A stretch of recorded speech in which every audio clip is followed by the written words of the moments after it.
Investigation में बात दिल्ली के प्राइवेट स्कूलों की फीस को लेकर मनमानी की करेंगे।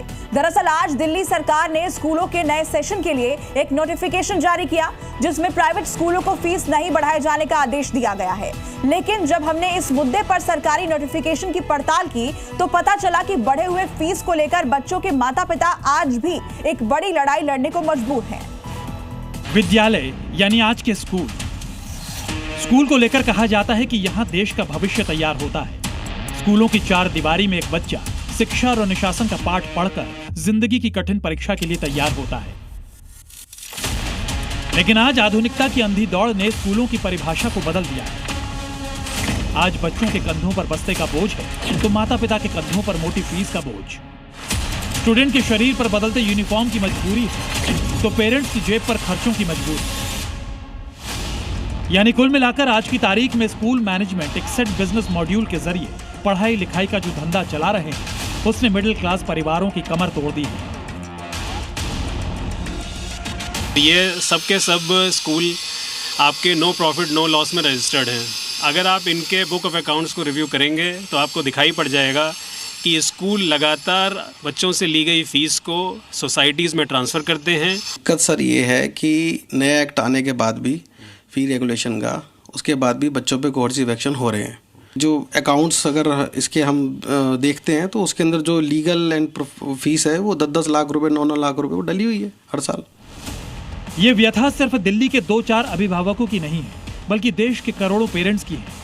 लेकिन आज की जी इन्वेस्टिगेशन में दिल्ली के स्कूलों की मनमानी की रिपोर्ट दिखाने के पीछे बड़ी वजह है स्कूल फीस को लेकर दिल्ली सरकार का वो नया नोटिफिकेशन, जिसे देखकर राहत महसूस तो होती है लेकिन असल में ऐसा है नहीं।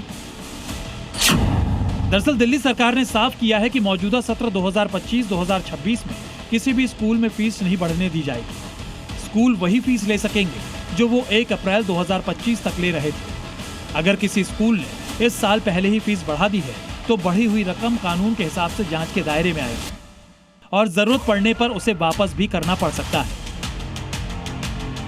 ये सब दिल्ली हाई कोर्ट और सुप्रीम कोर्ट में चल रहे केसों के अंतिम फैसले पर निर्भर करेगा। लेकिन क्या ऐसा वाकई में होगा? क्या वाकई स्कूल बढ़ी हुई फीस वापस करेंगे या फिर फीस नहीं बढ़ाएंगे? स्कूलों में फीस बढ़ोतरी की मनमानी के खिलाफ पिछले 30 सालों में अदालती लड़ाई लड़ने वाले वरिष्ठ वकील अशोक अग्रवाल इस मामले में क्या कहते हैं, सुनिए।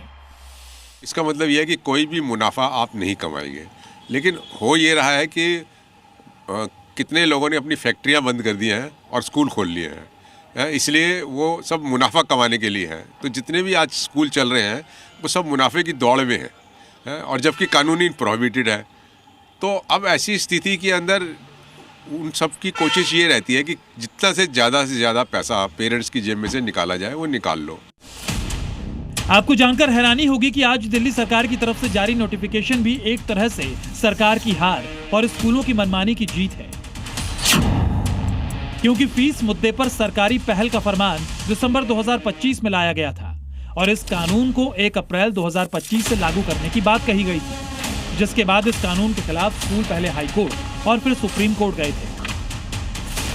लेकिन कोर्ट में मिड टर्म कानून की हार हुई और पेरेंट्स पिछले साल बढ़ी फीस चुकाने को मजबूर हुए।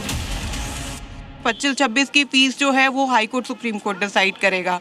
अब क्या डिसाइड करेगा पता नहीं, या एज पर लॉ चलेगा।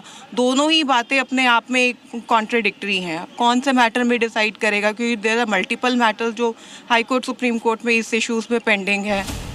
यानी सरकारी तंत्र स्कूलों की ताकत के आगे एक बार फिर बेबसी नजर आ रही है और करीब पिछले 3 दशकों से चल रही फीस मुद्दे की लड़ाई का हल आज भी कानून की चौखट के पीछे से पेरेंट्स को मुंह ही चढ़ा रहा है। दिल्ली से ब्रजेश तिवारी और अरविंद सिंह के साथ ब्यूरो रिपोर्ट, जी मीडिया।